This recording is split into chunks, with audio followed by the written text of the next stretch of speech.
Oh my God. Good morning, everybody. It's a lovely, clear, very cold morning here in rural France. It's -8 this morning and I'm on the way back into work. And if you're thinking, Brian, you look a bit tired. Well, today that's true. I am tired.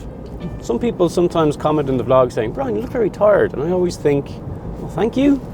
But today I am tired. And I'm tired because at 5 a.m. this morning, a Loire decided to start tap dancing around my attic. I don't know if you know what a Loire is, but if you were watching Dan's video the other day, we found two in the chateau. They're very cute, very small little kind of dormousey type things, and they're nocturnal. So when you go to bed, they get up and then they start making loads of noise. Anyway, one woke me up this morning at 5 a.m. So I couldn't get back to sleep, so I decided to go down and do something useful. So I cleaned out my stove, and then I took the ashtray, grabbed the jacket from the boot room and brought it outside to my fire ash pile. Then I went back inside, sat down and had a lovely cup of coffee in my very comfy jacket. And that's the mistake I made, because I had to take my very comfy jacket off and put my work jacket on. Now this jacket is my most favourite jacket in the world. It's called a javelin jacket. It's quite old. I found it in a charity shop years ago. It's kind of like looks a bit like this on the outside, but navy blue. Got red piping around the cuffs and the waist, but on the inside is a really thick fleece pile inside. It's like if you took a sheep, sheared it, and took the fleece, dyed the fleece blue, turned it inside out, put a zipper up the middle. That's a javelin jacket, and it's super comfy and super warm. It's like one of those jackets you put on when you just want to sit somewhere and almost doze off.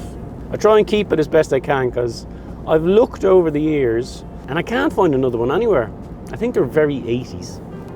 I've only ever seen two other jackets, javelin jackets. One is owned, or was owned, by a friend of mine called John, who's a scuba diver, and he wears it under his dry suit. And the other one is owned by the coolest man I know. So the coolest man I know has got a fairly distinctive name, so we're going to call him Tom. Let me tell you a bit about Tom, because he popped into my head this morning as I was sitting in my kitchen drinking my coffee wearing my javelin jacket. So Tom is my old rescue instructor. He taught me search and rescue and rope rescue. And from kind of my late teens to my mid-20s, Tom was very much a second father figure to me. He's an old mate of my dad's. They go back years. And I was on a search and rescue team with Tom. He was the leader. He was the commanding officer of the search and rescue team. One of my most very favorite photographs I own is a picture of me on my 21st birthday with my dad and Tom. And Tom is one of those people who is effortlessly cool, like really cool. And the thing about being cool is, if you're trying to be cool, you're not cool. You're only ever cool when you're not trying to be cool. And when you're not trying to be cool, you're not aware you're cool, so you never really know if you're cool or not. Anyway, Tom was definitely cool, but he wasn't aware, I think, that he was cool. He was one of those people you look up to. He used to call everybody, okay people. So we'd get to a rescue, and Tom would gather us all together and go, people, this is how we're going to do it. And he was just cool. I was with Tom on Mont Blanc on September the 11th, 2001. Anyway, he had a javelin jacket. I think it was a javelin jacket anyway, but he had a really cool one of these jackets. Fleecy lined, the whole thing. And I always wanted one, and I could never find one anywhere. And I never got issued one either. He has had a lasting impact on my life. He's one of those people that just help form you as a person. I think when I started teaching rescue, I borrowed a lot from Tom's style. So the people thing, I used to use that. And then other little things he used to do, I used to try and take them and put my own twist on them. So he was quite important in forming the man you see talking into this camera. I remember one time we were on a call out, and at that time Tom had kind of seconded me to his unit, and we were at the briefing, and our commanding officer of the whole lot was a grumpy old fella called Michael. And Michael wasn't too happy about Tom seconding me to his unit. So we're making a plan, and Michael says, right, I want Brian to do this. I don't know what it was. I think he was like, could have been looking after traffic or something, whatever it was. And Tom turned around to Michael in front of a room of people, senior people, and said, no, I need Brian to lead a team to do a thing. And it was one of the proudest moments of my young life.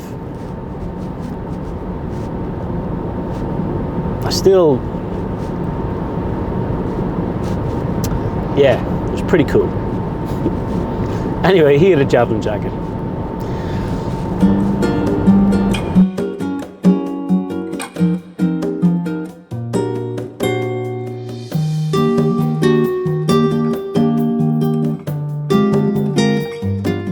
I'm pretty sure it won. I think they're cooking like this at lasagna today. Oh, you're trying to sleep. I know you're trying to sleep. I think your bulb has warmed up the EcoFlow battery enough that it started charging.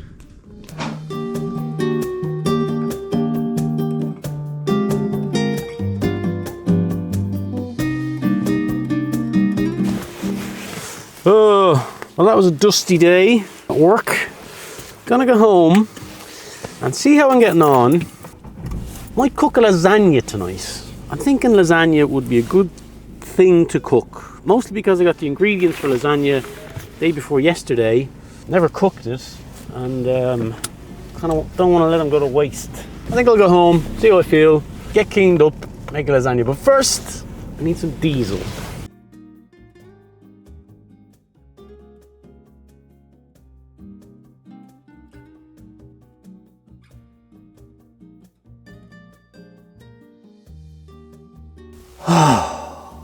Right, well, that's the lasagna in the oven. That should do me for a couple of days. Fire's going, dinner's in the oven. I'm gonna have a sauna and go to bed and hopefully not be woken up by a tap dancing dormouse tonight. So thanks very much for watching today's vlog. I hope you enjoyed it, and I'll see you next time.